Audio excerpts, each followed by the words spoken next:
La Croix-Rousse doit son nom à une croix de pierre de couleur qui, jusqu'à la Révolution française, se dressait à l'un de ses principaux carrefours. Le quartier de la Croix-Rousse doit sa renommée à la soierie lyonnaise qui demeure une référence dans le luxe français.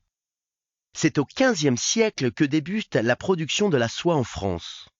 Au siècle suivant, Lyon développe cette activité, favorisant l'installation d'artisans italiens et développant les plantations de mûriers, support des précieux vers à soie. Les années révolutionnaires mettront un coup d'arrêt à cette activité. En 1801, un inventeur lyonnais, Joseph-Marie Jacquard, relance l'activité grâce à l'invention du métier à tisser. C'est à cette époque que l'industrie de la soie quitte les quartiers sombres du Vieux-Lyon pour venir s'installer sur les pentes de la Croix-Rousse.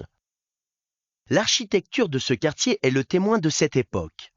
Les bâtiments sont caractérisés par ces hauts plafonds permettant l'installation des métiers à tisser et ces hautes fenêtres faisant rentrer la lumière.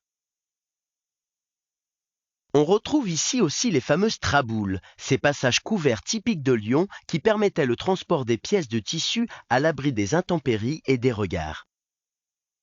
Entre 1800 et 1848, le nombre de métiers à tisser en fonctionnement fut multiplié par 10 et plus de 90 000 ouvriers, prénommés les canuts, travaillaient dans cette industrie.